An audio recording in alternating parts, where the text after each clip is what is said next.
Слава Иисусу Христу! Продолжаем наши размышления на этот Великий пост. И сегодня мы находимся на Голгофе в наших размышлениях, и еще над одним моментом, связанным со смертью Иисуса Христа на кресте. Очень хорошо знанный для нас текст, слова Иисуса Христа, когда он, находясь в этой агонии, умирания, несколько знаем слов, предложений коротеньких сказал Иисус на кресте: «И Отче, прости им». Но есть еще такие выражения Иисуса, когда он обращается к маме своей Марии и к Яну, молодому Яну, один из всех этих учеников, который все-таки был возле креста. Это такая сцена, где назовем это Троица: Иисус, Мария и Ян. И в этой сцене мы всегда ее так разбираем, теологически, мы всегда ее разбираем так по-костельному, так церковно, в том значении, что это такое, такая мудрость идеи, теологии, такой Божьей правды, что мы, сыновья Марии, что Ян — это каждый из нас, Мария — это мама Иисуса, это Мария всех нас. И это, конечно, прекрасно, и это, конечно, стопроцентная правда. Но в этой сцене, в этих словах, передачи, усыновления, скажем так, Яна, мы тоже давайте посмотрим с такого очень-очень обычного, приземленного ракурса. И, надеюсь, вы поймете сегодня, что я хотел бы с вами так поделиться. В этой сцене, повторюсь, не только умная, божественная правда, теология, философия, где Мария — это мама каждого из нас, а я — это сын, я — это дочь Марии, благодаря Иисусу. Рождается новое отношение, разливается любовь, новые, скажем так, отношения. И давайте посмотрим так очень приземленно. Практически это имело несколько таких черт, вещей. А именно, первое. Иисус хотел, чтобы чисто так по-человечески, по-земски, Ян, как мужчина, который взял бы маму, вдову, а вдова в тех условиях социальных, таких экономических, это было очень-очень-очень тяжело. То есть за что ей жить и вообще где жить, это сложновато. Но тут еще подпирал еще один момент, потому что в обществе, назовем так, что случилось в Страстную Пятницу, все прекрасно видели, знали. Никто, может, ее там, конечно, бы не трогал за спиной, на улице, конечно, бы пальцем показывали: «О, пошла, это мама этого, что распяли, али мама, что она, как она воспитывала, как она допустила, что это за мать». И думаю, эта сторона еще более такая ржавая для Богородицы. Это такое пятно. И практическая сторона, то, что Иисус говорит: это мама твоя, это мать твоя, то чисто такая экономическая, назовем, социальная, финансовая, материальная. А потом что? А куда ей? Что с ней будет? Это забота, пожалуйста, позаботься о маме.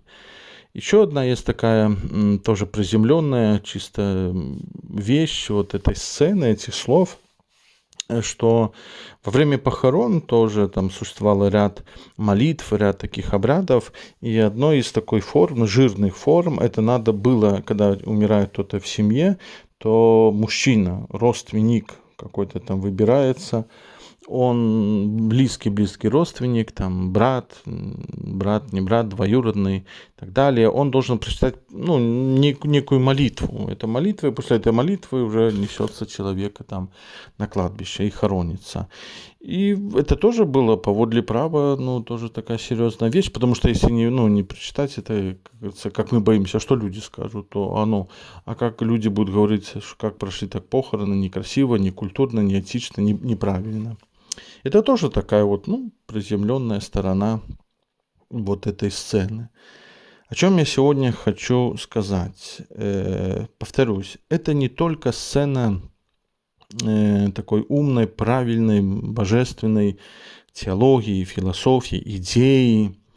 Но христианство — это иногда конкретика. Это иногда вот те приземленные вещи, которые бытовые, которыми я случаюсь, как говорится, на кухне, дома, в ванной, на работе, на улице. Христианство — это не только костел, где нам вот там в церкви даются вот теория, наука. Обязательно, конечно. Ну, например, приведу такие два примера, вот, которые тебе просто пришли в голову, потому что вот отвечал людям где-то последние эти дни.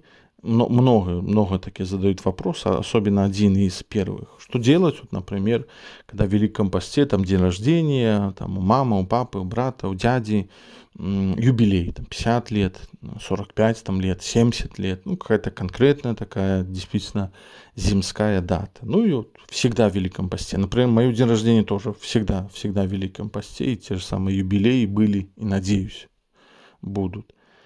И вот тут вопрос. Прошлый ксенза тут зовут, наша родня, юбилей, там 50 лет. Али это попадает, может, даже какая-нибудь Великая Пятница или Пятница в Великом Посте. А это Великий пост, не говоря там про Пятницу. И что делать? И вот что люди, они говорят: ой, успокойся, что ты, это же юбилей, это же раз в жизни. И тут можно, повторюсь, по-разному крутить эту ситуацию. Кто-то скажет: ой, успокойся, сходи, ничего страшного, Иисус, любовь, добро, не будет злиться. Там. Великий пост в этом году так, в следующем году так, будет дата календарная, она такая плавает туда-сюда. Можно так вот рассуждать. Но все-таки христианство — это какая-то тоже конкретика. И когда, ну, может, связано вот с таким примером день рождения, может, еще какой-то пример. И мы такие: ну, ничего страшного. Нет, христианство — это конкретика. Ну, альбо я в грехе, альбо не в грехе. Нельзя так говорить. То же самое, как тут тоже такой пример. Я верю в душе. Но христианство сложно. Идти за Богом — это конкретика. Это не просто, ну, идея в голове. У меня есть идея, да, что есть какое-то в небе там существо, какой-то абсолют, быт, какой-то там дух, и, наверное, он где-то, я как бы не против, я на него не ругаюсь, ничего против не имею костела, церкви. Но я христианин. Нет, ты не христианин. Ну, нельзя назвать по идее, по теории. Это можно так: у человека сломалась машина, ему там нужен двигатель, и я принес, у меня пустые такие руки, я ему говорю: на, тут двигатель. Ну, у тебя нет в руках двигателя, ну или ты смеешься надо мной, издеваешься, у тебя пустые руки, как сказка «Голый король». Знаете, все видят, что он голый, но все говорили: вау, какая одежда.